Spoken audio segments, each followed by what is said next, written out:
100%, 100% नारी शक्ति का आशीर्वाद हमारे साथ है. எதிர்பார்த்த மாதிரியே நம்ம வெள்ளச்சாமி பாட ஆரம்பிச்சிட்டாரு. தன்னுடைய மீடியா பலத்தை எல்லாம் வச்சு எதிர்கட்சிகள் விமன் ரிசர்வேஷன் பில்லை தோக்கடிச்சிட்டாங்க அப்படின்னு ஒரு ப்ரொபகேண்டாவை கிரியேட் பண்ணி நடத்திக்கிட்டு இருக்கிறாங்க. தோக்கடிக்கப்பட்டது விமன் ரிசர்வேஷன் பில் கிடையாது. இவங்க திருட்டுத்தனமாக கொண்டு வரலாம்னு பார்த்த இந்த டீலிமிட்டேஷன் பில்லை தான் தோக்கடிச்சிருக்கிறாங்க. 33% பெண்கள் இடஒதுக்கீடு பில் அப்படின்றது 2023 பாஸ் ஆகி அது சட்டம் ஆயிடுச்சு. அதை இன்னி வரைக்கும் அமல்படுத்தாமல் இருக்கிறது பிஜேபி அரசு.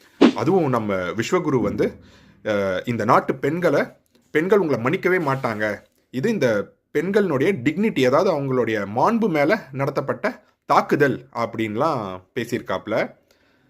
இந்த மாண்புகளை மதிக்கிறத பற்றி பிஜேபி ஆர்எஸ்எஸ் இவங்க பேசுறதுன்றது எவ்வளோ பெரிய நகைமுறைனது.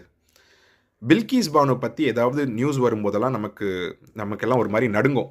இந்த 2 வருஷத்துக்கு முன்னாடி அந்த வழக்கில் சம்மந்தப்பட்ட 11 ரேபிஸ்ட்டுங்களை எந்த கவர்மெண்ட் ரெமிஷனில் ரிலீஸ் பண்ணுச்சு? குஜராத் பிஜேபி அரசு தான். அவங்களுக்கு மாலையெல்லாம் போட்டு வெல்கம்லாம் பண்ணாங்க. பிஜேபியோட கோத்ரா எம்எல்ஏ அவங்கெல்லாம் பிராமின்ஸ், குட் சன்ஸ்காரிஸ் அப்படின்னுலாம் கான்டாக்ட் சர்டிஃபிகேட்லாம் கொடுத்தான். அப்புறம் சுப்ரீம் கோர்ட் காரி துப்பி கவர்மெண்ட்டும் அந்த குற்றவாளிகளும் கள்ளக்கூட்டு வச்சிருக்கிறாங்க, கவர்மெண்ட் காம்ப்ளிசிட்டா இருக்கு இதுல அப்படின்னு சொல்லி அவங்க அந்த கான்விக்ஸை திரும்பவும் உள்ளதளிச்சு. இந்த கள்ளக்கூட்டுனால தான் இந்த கேஸையே குஜராத்ல இருந்து மகாராஷ்டிராவுக்கு டிரான்ஸ்ஃபர் பண்ண வேண்டி இருந்துச்சு அப்படின்னு ரிமார்க்லாம் சொன்னாங்க. அப்புறம் ராம் ரஹீம் அப்படின்ற ஒரு சாமியார், அந்த ஆளும் ஒரு ரேப் கேஸ் கன்விக்ட், ரொம்ப இன்ஃப்ளூயன்ஸாக இருக்கக்கூடிய கிரிமினல். அவனுக்கு நிறைய வாட்டி பெரோல் கொடுத்தாங்க. அவனுக்கு பெரோல் கொடுக்கறதுக்காகவே ஹரியானா பிஜேபி கவர்மெண்ட் ரூல் ரிலாக்ஸேஷன்லாம் பண்ணி லாங் பெரோல்ஸ் அதை கொடுத்தாங்க. அந்த பெரோல்ஸ் எல்லாமே எலெக்ஷன் நேரத்தில் அந்த டேட்ஸோட ஒத்து போவோம். எதுக்குன்னா எலெக்ஷன் நேரத்தில் இந்த அந்த ஆளுனுடைய செல்வாக்கு இவங்களுக்கு தேவைப்படுது அப்படின்றதுனால அவங்கள கரெக்டாக அந்த எலெக்ஷன் நேரத்தில் அவனுக்கு லாங் பெரோல்ஸ் 40-50 நாள் பெரோல்ஸ்லாம் கொடுத்துக்கிட்டு இருந்தாங்க.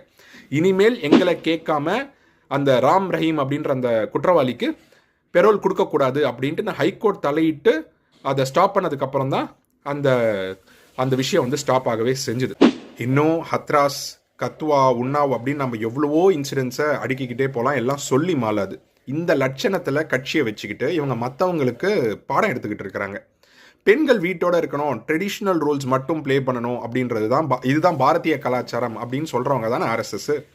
மாடர்னாவோ இல்லை பெண்கள் ஈக்குவல் ரைட்ஸை கிளைம் பண்ணுறதெல்லாம் அவங்க ஆர்எஸ்எஸ் அக்செப்ட் பண்ணிக்கவே இல்லை.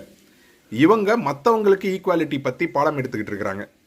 இருக்கிற 543 சீட்ஸ்லையே இடத்த ஷேர் பண்ணுறதுக்கு மனசு வராத போதே இவங்கெல்லாம் யாருன்னு நமக்கு தெரியலையா?